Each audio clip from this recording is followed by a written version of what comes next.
Hallelujah. Angibingelele bazalwane egameni lenkosi yethu Jesu Kristu waseNazaretha.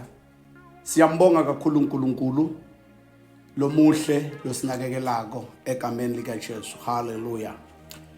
Bazalwane ngithanda kusho ukuthi uNkulunkulu muhle. uNkulunkulu ungumnakekeli wethu tethu. uNkulunkulu ulithemba lokukholwa kwethu. Ekuphileni kwethu konke asidependeni kuNkulunkulu. Noma ngabe simo singalendlela. Asitehliseni bazalwane. Sithandaze kuNkulunkulu. Ngoba asathi bazalwane ukuthi why kube ngalendlela. Kungendeka kumenyetwa Sathane. Kungendeka sisole emadimoni sisola into letiningi. Maybe azange sende kahle phambi kwaNkulunkulu. Because sometimes uma abantwana bakaNkulunkulu bengendi kahle, diningi into uNkulunkulu labese uvela ngato. Namhlanje ngithanda kusho ukuthi bazalwane. Njengabantwana bakaNkulunkulu, ungatiboni ungqono kulomunye umuntu. Ungakhombi lomunye umuntu ukuthi nguye lo wrong. iBhayibheli lithi Daniel ethandaza ekhuleka wavuma tono the family yakubo tabokhokho wakhe. Then uNkulunkulu wabonakala empilweni yakhe. Lokho kwendele ukuthi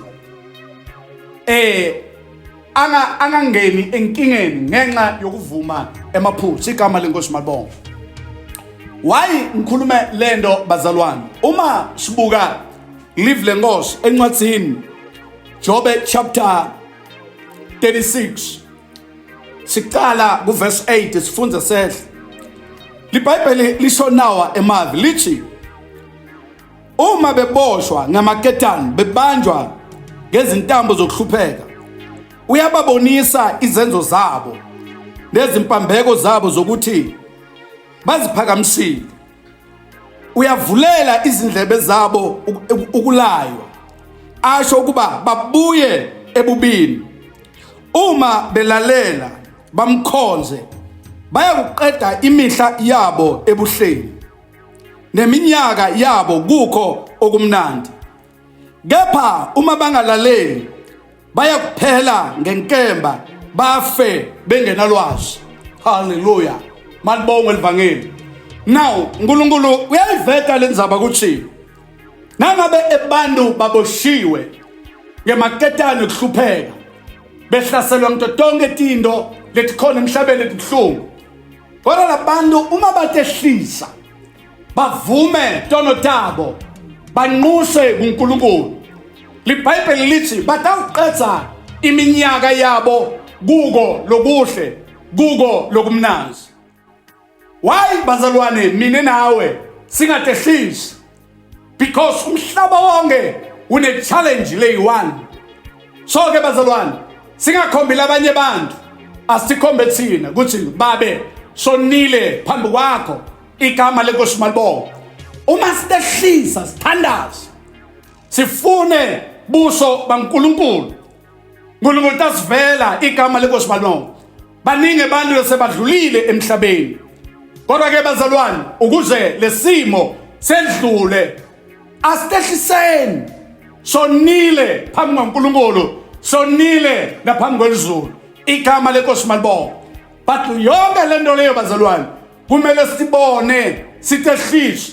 Ngoba leli verse bazalwane la ku Job chapter 38 mawufunza 36 uqala ku8 wehle kuyabonakala ukuthi kulabo bantu labaphakamisako uNkulunkulu uvela ngelulaka. Because ukungakholwa bazalwane imbakamo, ukungathandazi imbakamo, ukungamamukeli Kristu Jesu imbakamo, ukukhomba lomunye esweni imbakamo, lokusho ukuthi wena ungqono kunazibani imbakamo. Igama lenkosi malibonga.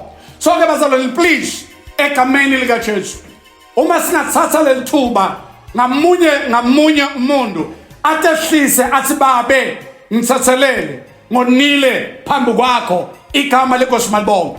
Kungaba into lehle, akunanzaba ukuthi uqale nini ukukholwa, akunanzaba ukuthi simo sakho sinjani, kodwa na ungavuma ukuthi babe sulathi impambeko tami, uNkulunkulu uready, igama lenkosi malibonga. Ingakho le nkosi lithi uma uvuma ushiya, uNkulunkulu wethembekile ukuthi akuthethelele.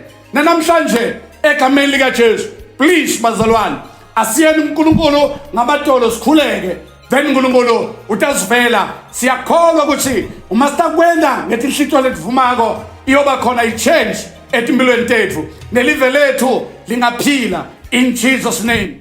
Babe lonemandla egameni likaJesu siyatehlisa, ngegama likaJesu Kristu siyatehlisa mnini mandla onke, bonakala etimpilweni tethu njengaNkulunkulu yonke imihla yokuphila kwethu.